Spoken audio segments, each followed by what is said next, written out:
and I now recognize myself for opening remarks. Let me say good morning to everyone and welcome Special Envoy John Kerry to today's committee hearing entitled Driving a Global Response to Climate Action.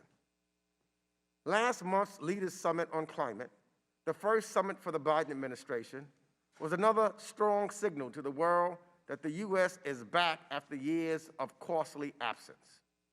And the stakes could not be higher. Although the threats sometimes seem distant, we cannot turn back the clock. This is especially true of climate change, where we have lost precious time in responding to a mounting crisis.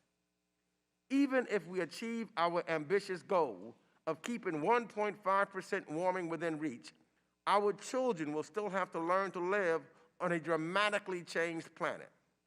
Many will have to move from uninhabitable land, if they can.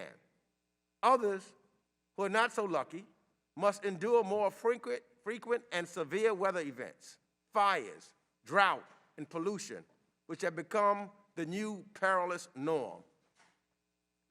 But yet, I remain an optimist. The Biden administration committed to drastically reduce U.S. emissions by 2030. Now, certainly this is ambitious, but ambition is what we need right now.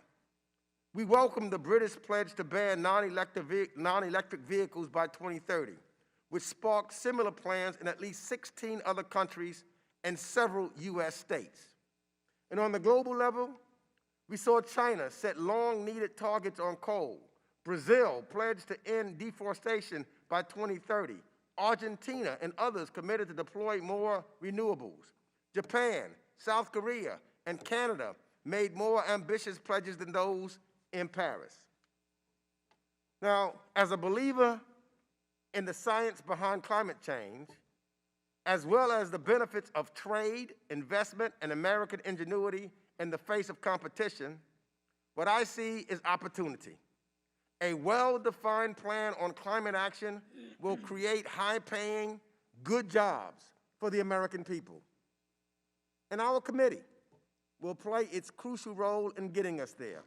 We are exploring legislative options that will support innovative approaches with civil society and the private sector.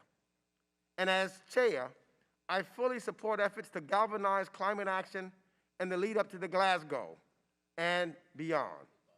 It's not just about summit diplomacy and commitments on paper, it's about paving the road to Glasgow and follow through beyond. There remain obvious hurdles in achieving the necessary collective action, however. Yes, we have worked with strategic competitors like China and Russia, but we also have to hold them accountable. And yes, they will require investment in developing countries. And yes, it will involve helping our neighbors, as good neighbors do. What do we do as leaders on the global stage to tackle this problem? We work strategically with other ambitious countries to spark the momentum leading up to Glasgow. This includes the G7 and the G20, which shows the multilateral approach has us moving in the right direction.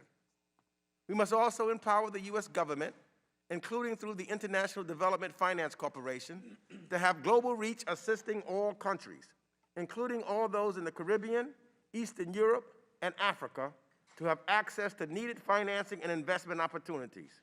When it comes to building a green, resilient economy, adapting and protecting one's people, countries should not be left with only China as an option, whose investments often come with strings attached. Financing options should not be based solely on income criteria, but on vulnerability and risk to external shocks. In the years since, we've survived the hottest years on record and emitted the highest levels of carbon in human history. The gap of what is being done and what needs to be done has also grown.